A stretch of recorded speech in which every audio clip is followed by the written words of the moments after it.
Venujú sa tancu, hudobno-dramatickému umeniu aj muzikálom. Reč je o študentoch súkromného konzervatória Zádielska 12, ktorí si aj tento rok pripravili podujatie About Us 2, počas ktorého predvedú verejnosti svoj talent. Toto súkromné konzervatórium pracuje pod umeleckým vedením Kataríny Sninskej, ktorá je aj našou dnešnou hostkou. Pani Katarína, vítajte u nás v štúdiu. Dobrý deň.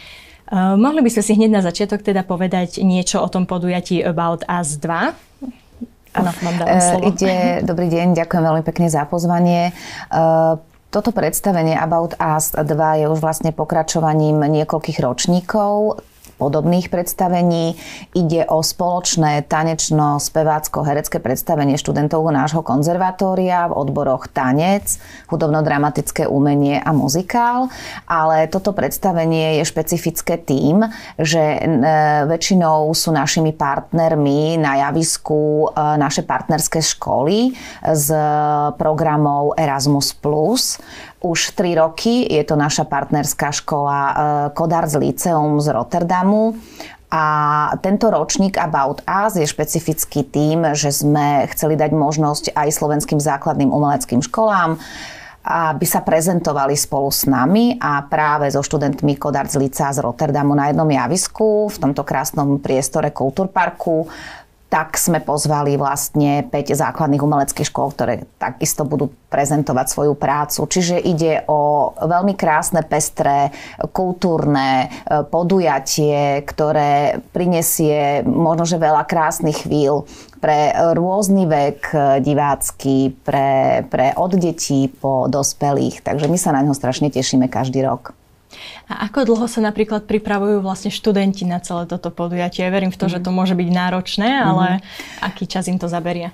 No, my sme, keď poviem konkrétne na prípravu tohto práve predstavenia, my už pracujeme od septembra, ale je to pravidelnosť v podstate v tom, že sa stávajú nové choreografie, prichádzajú naši hostujúci choreografii, alebo aj vlastní pedagógovia školy vytvárajú svoje vlastne choreografie, takisto herecké oddelenie si vytvára svoje vlastné ukážky alebo fragmenty z určitých predstavení, muzikálový odbor naštudováva už v rámci štúdia vlastne svoje spevácké výstupy a potom pripravíme určitú dramaturgiu a povieme si, že čo sa nám hodí. Určitou témou tohto predstavenia About Us je smerom k mladým, čiže to nie je len prezentácia našej úplne tvorby, ale chceme, aby vlastne aj študenti v tom, v čom sa budú prezentovať na tomto predstavení, sa cítili s výzvou, sa cítili pohodlne, ale samozrejme je to aby to bola pre nich aj taká profesná výzva.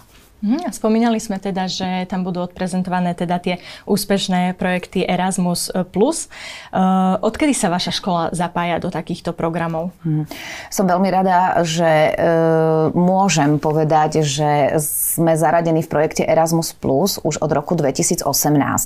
Ono predbiehalo to predtým naša spolupráca od roku 2004 s Rotterdamskou akadémiou, kde sme pravidelne chodievali so študentmi. A v roku až 2018 sa to vlastne prišla prvá ako keby ponuka Rotterdamskej školy zahrnúť nás ako partnera do projektu, kde boli školy ako je Livorno, Zágreb, Lisabon, Rotterdam a teda zahrnuli nás našu školičku z Košíc.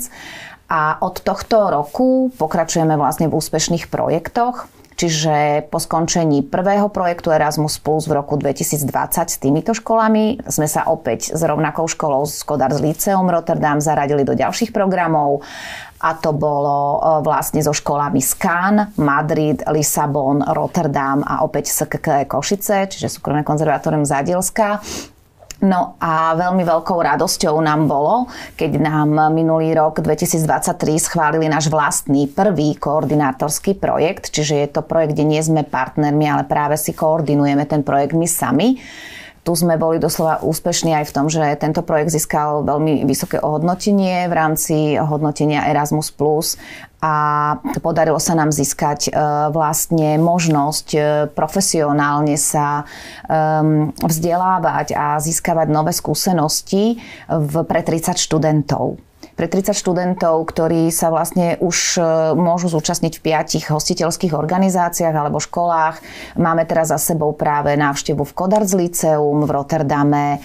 Zároveň už sme absolvovali mobilitu v Horáckom divadle, pretože v Jihlave, pretože silnou stránkou tohto projektu je, že oslovujeme veľmi profesionálne školy a profesionálnych možno budúcich zamestnávateľov, kde študenti vlastne vycestovávajú a skúšajú sa zaradiť ako keby denní študenti tejto školy alebo zároveň ako keby simulovaní členovia ansáblu v danom divadle a skúšajú si denný život daného interpreta. Zároveň ešte v tomto projekte, ktorý je dosť silný, máme partnerov ako je Székesfehérvári Baletszínház, je to profesionálne baletné teleso, ktoré vlastne pracuje, jeho výsledky sú v podstate v silných moderných baletoch a práve tento riaditeľ baletu Attila Egerházy bude zároveň aj choreografom našej spoločnej choreografie spolu s Codarts študentmi, ktorú odprezentujeme práve v predstavení About Us 2.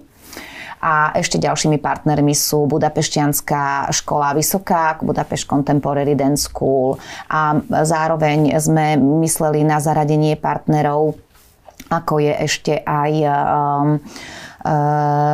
Movement Retraining Centrum v Rotterdame a vlastne študenti, tam sme už to absolvovali, študenti boli vlastne súčasťou školení proti syndromu vyhorenia. Takže je to veľmi pestré. No a poslednou etapou teraz Erasmu, ktorý máme, a to sme veľmi šťastní, práve v januári nám došiel výsledok. My sme podávali žiadosť o akreditáciu, čiže až žiadosti o akreditáciu do roku 2027 na podporu projektov Erasmus+, a boli sme úspešní. Čiže vlastne z 18 konzervatórií schválilo sa pre 3 konzervatória, pre Bratislavské konzervatórium štátne, súkromné Nitre a my máme tú česť, že bolo nášmu súkromnému konzervatóriu na Zádielskej schválená vlastne akreditácia rovnako. Takže vidím, že vy máte také bohaté tie spolupartnerské spolupráce, neviem, ako to mám úplne nazvať. Čiže akože darí sa vám očividne. A ešte možno by som sa chcela opýtať, aké to má výhody vlastne pre študentov, že sa do tohto programu zapájajú. Sú tam možno napríklad zahrnuté aj také tie medzinárodné, či už kamarátske alebo pracovné vzťahy a funguje to takto? U nás je Erasmus Plus projekt a vlastne s tým, že som koordinátorkou a vlastne aj autorkou projektov, mojou jedinou podmienkou v podstate, prečo sme sa dali na písanie týchto projektov a snahu sa vytvoriť tieto možnosti pre študentov, je naozaj získať široké poznatky v profesii v európskych krajinách. Nakoľko vnímame, že naša profesia je široko už medzinárodná a vznikajú rôzne spolupráce a chceli sme, aby naši študenti dostali schopnosť, aby boli konkurencieschopní pri prijímacom procese na vysoké školy alebo do zamestnania alebo pri uplatnení v praxi, tak myslím si, že všetci študenti, ktorí aj práve na tomto predstavení About Us, ktoré je práve venované tejto téme Erasmus+, budú rozprávať o tom, aké mali zážitky zo svojich v podstate mobilít a čo im to prinieslo v ich ponímaniu smerom k profesii. Čiže ja si myslím, že výhody sú či z ich rastu a zo získania viacerých možných kompetencií a spôsobilosti, ale práve vznikali tam krásne kamarátske vzťahy.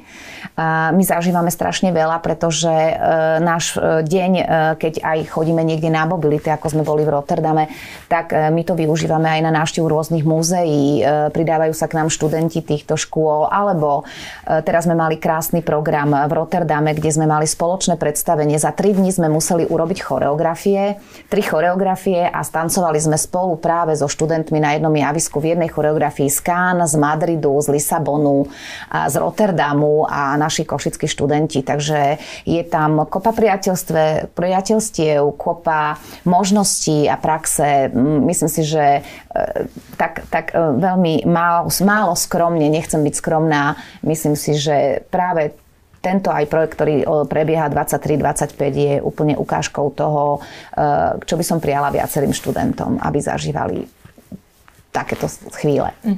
Mňa by napríklad zaujímalo, keď si teraz vraveli, že jedna choreografia je vlastne za 3 dní vymyslená. Aký režim možno majú tí študenti? To máte vyslovene tak, že od rána do večera sa trénuje, iba nacvičuje?